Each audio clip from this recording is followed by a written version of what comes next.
Guys, Boost Gaming here with your daily YouTube live streams and more. And today for you I got a very interesting live stream, my first ever watch party.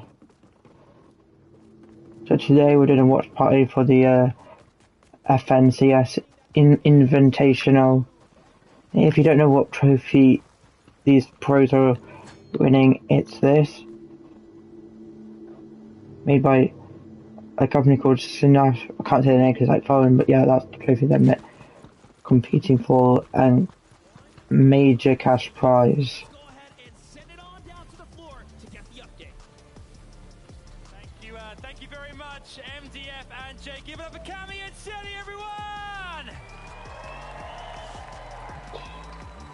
We've spoken so many times the last few days. We're almost approaching getting matching bracelets time. This is crazy. Congratulations. What a great way to head into the halftime. Another Victory Royale. Like, we need to get more. You need to get more! Yeah. This guy's confident.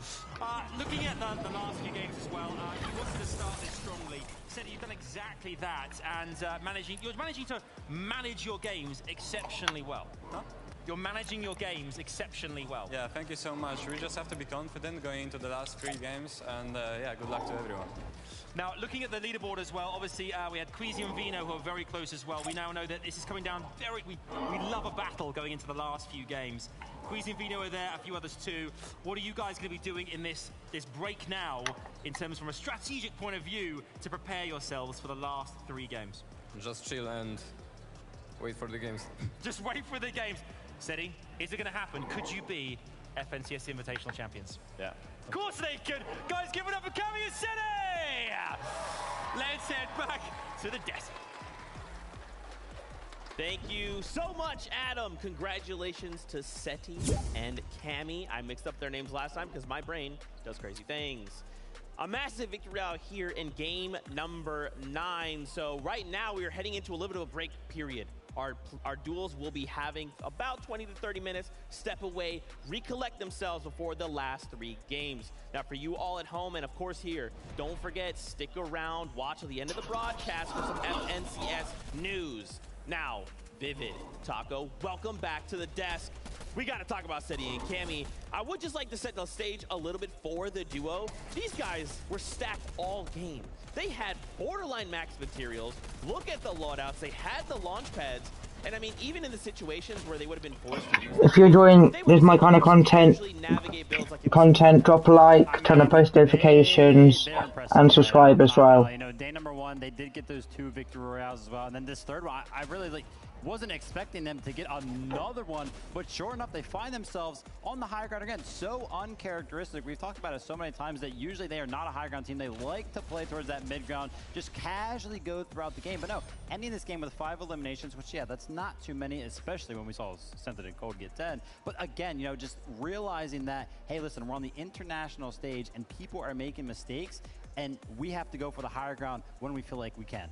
It's just the fact that despite the level of competition that we see here up against Cammy and Seti, these two still how am I part of this watch party? Royales for the matches that have taken place so far. That alone is an incredible feat to accomplish here on a stage of this level, and I'd like to think that it really came down to that 7th, 8th zone period where you could really tell that Cammy and Seti, they started to recognize the fact I never joined they're this. not really building out as much. They're kind of taking their time. They're working through these high ground layers, starting to see if they can actually find somebody for resources, find a way to refresh themselves. But it was just a beautiful overtake there, and they had enough. They only had 27 builds, I believe, when they first took control of Hype, but sometimes that's all it takes. I love that they were talking about confidence, right? Finding that opportunity, like you're saying, they were just like, hey, they ain't building on high ground. We have plenty of builds. Let's just rush them. Boom, turns it into a victory royale. Mini Miner, you were standing by here during this break period. What you got?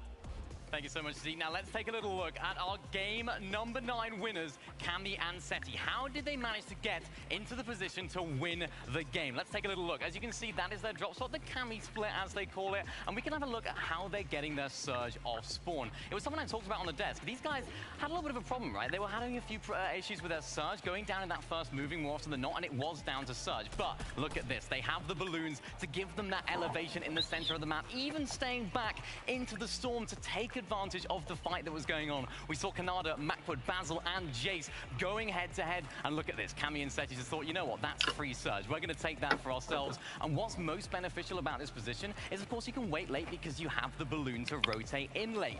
This is a risky rotation. I was watching this in the back and I was thinking, oh no, they could get beamed by so many of the teams that were pitched up inside of Tilted Towers. But look at this. Beautiful plays using the buildings to prevent them from getting seen. Not just seen, but also taken out. And that is ultimately what this team are doing. They're really adapting their play style to get that One side chat. early on. And they're actually back in the zone to get those tags and then rotating in perfectly. That's a little look at what Cammy and Seti are doing. How are Thomas and Trippin thinking? Kelly, over to you.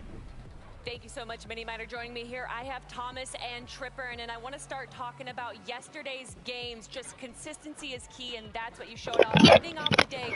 Guys, I'm gonna end my stream here. My internet's about to go off. Sorry about that. Peace.